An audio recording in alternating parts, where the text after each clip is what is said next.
क्या आपने कभी सोचा है कि क्यों ट्रॉपिक ऑफ कैंसर और Capricorn 23.5 degrees north and south पर ही लोकेटेड है, या फिर Arctic circle Antarctic circle 66.5 degrees north and south पर ही क्यों लोकेटेड है? जैसे कि आप जानते हैं कि अर्थ अपनी ही एक्सिस पर 23.5 डिग्री झुकी हुई है और इसी टिल्टेड एक्सिस में सन के अराउंड रिवॉल्यूशन की वजह से सीजन्स बदलते हैं। हेंस जून में समर सोल्स्टिस के दौरान जब अर्थ यहाँ होती है तो अर्थ का नदर्न हेमिस्फीयर सन की तरफ झुका होता है और ट्रॉपिक ऑफ कैंसर पर सनरेज 90 डिग्री एंगल पर हिट करती है, यानी कि सन 23.5 डिग्रीज नॉर्थ लैटिट्यूड पर ओवरहेड होता है। फिर सितंबर में अर्थ यहाँ पहुंचती है। इस पोजीशन में दोनों हेमिस्फीयर्स सन से बराबर दूरी पर होते हैं और सनरेज 90 डिग्री के एंगल पर इक्वेटर पर पड़ती है। इसके बाद अर्थ यहाँ पहुंचती है और अब सदर्न हेमिस्फीयर सन की तरफ झुका होता है और इसीलिए सनरेज 90 डिग्री का एंगल 23.5 डिग्री साउथ यानी कि ट्रॉपिक ऑफ कैप्रिकॉर्न पर क्रिएट करती है।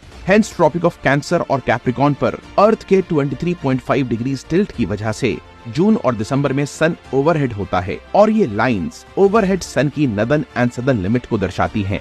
यानी कि इन ट्रॉपिक्स के बियॉन्ड कभी भी सनरेज 90 डिग्री पर हिट नहीं करती, यानी कि इन लाइंस के बियॉन्ड सन कभी भी ओवरहेड नहीं होता। तो दोस्तों, इसी तरह से आर्कटिक एंड एंटार्क्टिक सर्कल के बारे में जानने के लिए टारगेट करते हैं इस वीडियो पर 5000 लाइक्स के।